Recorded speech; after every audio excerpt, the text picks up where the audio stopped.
Everyone, आज मैं आप सभी को CUCET that mean Central University Common Entrance Test के बारे में बहुत सारी डिटेल देने वाली हूं, जिसमें हम बात करेंगे कि एप्लीकेशन फॉर्म कब आएगा, इंपॉर्टेंट डेट्स क्या है, कब जो है फॉर्म वगैरह रिलीज होने वाला है, साथ ही में क्या इसका एग्जाम पैटर्न होगा, एलिजिबिलिटी क्राइटेरिया क्या होने वाला है, वो सब आज हम इस वीडियो में डिस्कस करने वाले हैं। तो आप चैनल को सब्सक्राइब करिए, वीडियो को लाइक करिए और बहुत सारा शेयर करिए जितने भी लोग इस एग्जाम के लिए प्रिपेयर करना चाह रहे हैं। सारी डिटेल्स, सारा जो स्ट्रैटेजी होने वाली है CUCET के लिए, मैं आपको इस चैनल पर सब कुछ बताने वाली हूँ और इन्फॉर्म करने वाली हूँ।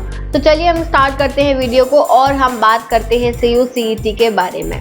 तो हम जो एग्ज़ाम डेट्स की बात कर रहे हैं, हम टेंटेटिव डेट्स की बात करेंगे क्योंकि अभी एकदम एक्यूरेट डेट जो है वो रिलीज़ नहीं हुई है। बट हाँ, टेंटेटिव डेट्स हमें पता है। जो एप्लीकेशन फॉर्म होगा वो जुलाई एंड तक, अभी जुलाई ही चल रहा है, तो जुलाई एंड तक एप्लीकेशन फॉर्म रिलीज़ हो जाएगा और उसके बाद में लास्ट डेट जो रहेगी वो CUCET के एप्लीकेशन फॉर्म की वो अगस्त तक रहेगी। मतलब आपको लगभग 20 दिन मिलेंगे, 20-22 दिन आपको फिल करने के लिए मिल सकते हैं। तो अगस्त तक इसकी डेट रहेगी। साथ ही में अगर आप फॉर्म में कुछ गड़बड़ कर देते हो तो करेक्शन विंडो भी अगस्त में ही ओपन होगी, आप करेक्ट कर सकते हो।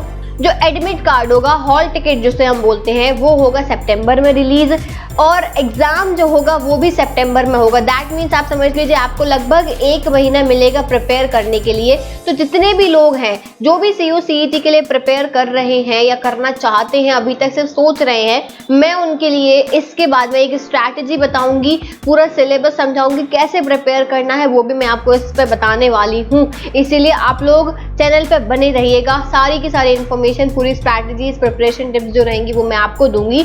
1 महीने में आपको कैसे प्रिपेयर करना है। चलिए, तो ये हो गया कि सितंबर में एग्जाम होगा। साथ ही में आंसर की जो होगी एग्जाम के बाद में वो अक्टूबर में रिलीज होगी।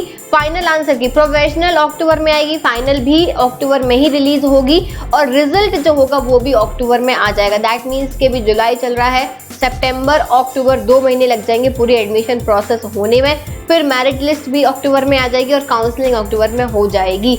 तो थोड़ा सा ये टाइम लेंदी है, लंबे टाइम तक ये एग्जाम चलता है, बट ऑब्वियसली सेंट्रल यूनिवर्सिटीज़ के लिए है तो आपको थोड़ा सा वेट करना पड़ेगा, थोड़ा सा पेशेंस रखना पड़ेगा इस एग्जाम को लेके, क्योंकि ये काफ़ी बड़ा एग्जाम होता है, नेशनल लेवल टेस्ट होता है ये, तो इसीलिए ये इसमें इतनी लंबी प्रोसीजर होती है। चलिए हम एलिजिबिलिटी क्राइटेरिया के बारे में बात कर लेते हैं कि क्या एलिजिबिलिटी क्राइटेरिया होगा। काफ़ी सारे लोगों को ये डाउट होगा कि क्या आप दे सकते हैं एग्जाम या नहीं दे सकते हैं, तो आज ये डाउट हम क्लियर कर देते हैं कि क्वालिफिकेशन UG के लिए, ठीक है, अगर आपने अभी 12th पास आउट हैं और आप UG के लिए डालना चाहते हैं, दैट मीन्स कि आपको 12th लेवल का एग्जाम क्लियर करना है। आपने 10th और 12th दोनों करी हो, ऐसे नहीं 10th की बात दे सकते हैं, ऐसा नहीं है, 12th और 10th आपने दोनों अच्छे से क्लियर करी हो रिकॉग्नाइज्ड बोर्ड से और आप फिर यूनिवर्सिटी लेवल एग्जाम के लिए एलिजिबल हो जाते हो।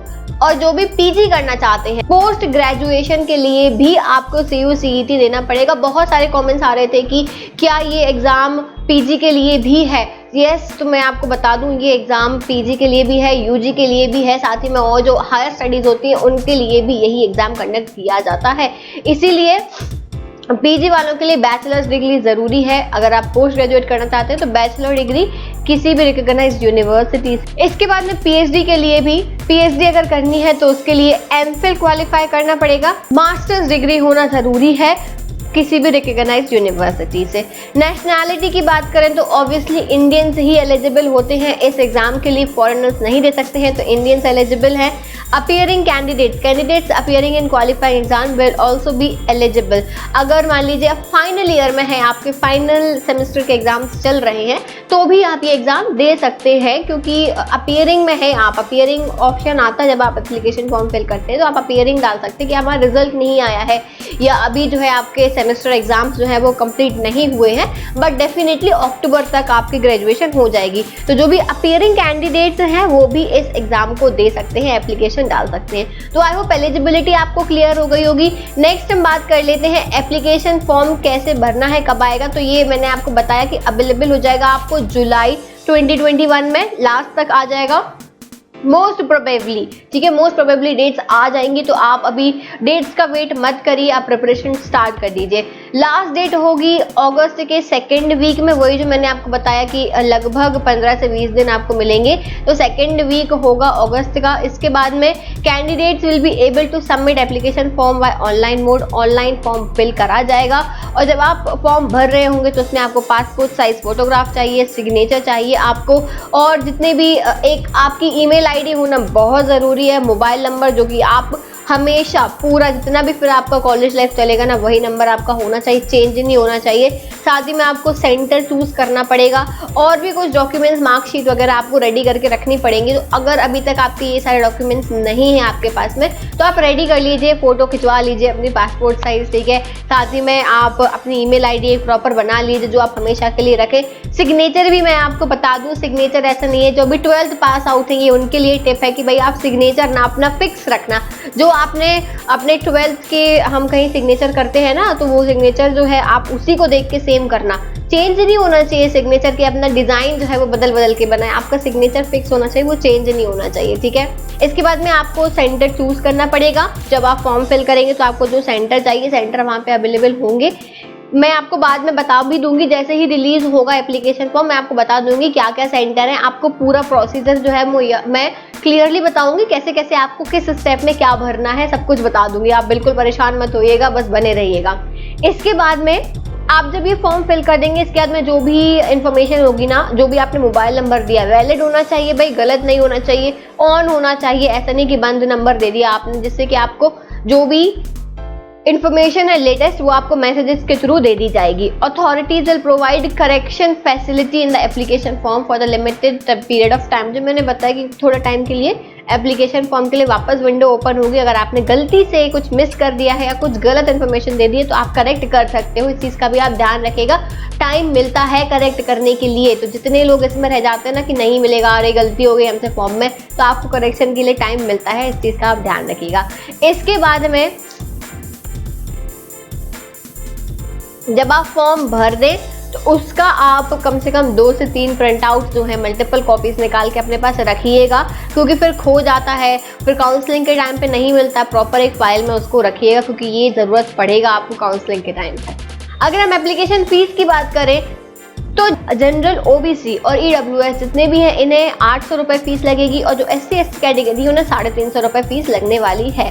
तो ये हो गया फीस के बारे में। इसके बाद में एग्ज़ाम पैटर्न कैसा होने वाला है, सबसे इम्पॉर्टेंट चीज़ आती है कि भाई आपका एग्ज़ाम जो है वो उसका पैटर्न क्या होने वाला है।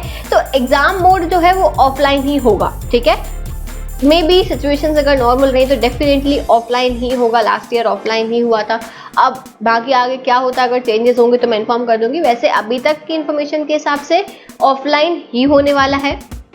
2 घंटे मिलते हैं आपको क्वेश्चन पेपर सॉल्व करने के लिए।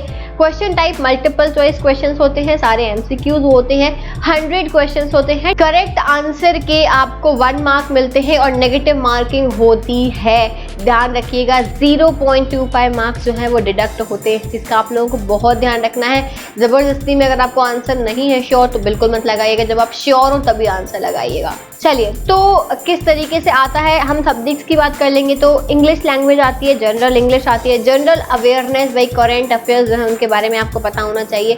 मैथमेटिक्स भी आती है, बहुत ज़्यादा हाई लेवल की नहीं आती है, बट हाँ जनरल मैथमेटिक्स जो है वो आती है। साथ ही में एनालिटिकल स्किल्स भी चेक किए जाते हैं। तो ये सारी चीज़ें English, GK, maths, analytical skills, ये मिला के 25 क्वेश्चन यहाँ पे आपको टोटल आते हैं। और उसके बाद में फिर आपने जिस भी चीज़ के लिए फिल करा है, मान लीजिए BSc के लिए फिल करा है या फिर BA के लिए या MSc के लिए, MA के लिए, किसी भी चीज़ के लिए, तो फिर जो डोमेन है उसका नॉलेज आपको होना चाहिए। तो वो मैं आपको अलग से, ठीक है, एक मैं अलग से बता दूंगी कि हर एक पर्टिकुलर सब्जेक्ट का क्या सिलेबस है। तो ये 75 क्वेश्चंस इसके हो गए, 25 ये हो गए, टोटल 100 क्वेश्चंस हो गए। 1 मार्क ईच आंसर आपको मिलता है करेक्ट आंसर पे। 0.25 की माइनस मार्किंग यहाँ पे होती है। चलिए, तो सिलेबस की बात करें अगर हम, तो सिलेबस मैं आपको नेक्स्ट वीडियो में बताऊंगी क्या सिलेबस है UG के लिए, PG के लिए, सारी चीज़ों के लिए क्या क्या सिलेबस है वो मैं आपको बहुत जल्दी बताऊंगी। इस बार हो सकता है कि 14 पहले यूनिवर्सिटीज थी, इस बार जो न्यूज़ आई है मैंने आपको बताया भी था कि 41 यूनिवर्सिटीज इंक्लूड होने वाली हैं, तो मे बी सिलेबस में वेरिएशन हो सकता है, बट अभी हमारे पास जो पुराना सिलेबस है वो आप उसके हिसाब से एटलीस्ट प्रिपेयर करिए, क्योंकि वो तो रहेगा ही। अब और क्या ऐड होने वाला है वो मैं आपको बाद में बताऊंगी। तो तब तक के लिए चैनल को सब्सक्राइब करिए, वीडियो को लाइक करिए और खूब सारा शेयर करिए, और मैं डेफिनेटली आपको बहुत जल्दी सिलेबस के बारे में बताऊंगी। बस आप चैनल पे बने रहिएगा, कहीं मत जाइएगा। कमेंट सेक्शन में बताइएगा कि आप किस चीज़ के बारे में जानना चाहते हो, किस चीज़ के लिए आप प्रिपेयर कर रहे हो, और आप यूनिवर्सिटीज़ स्पेशली आप जानना चाहते हो कि यूनिवर्सिटीज़ कौन कौन सी हैं, तो आप कमेंट सेक्शन में बताइएगा। I will try to answer all your questions. So thank you so much for watching this video. Keep studying, keep glowing, and I'll see you in the next video. Bye bye.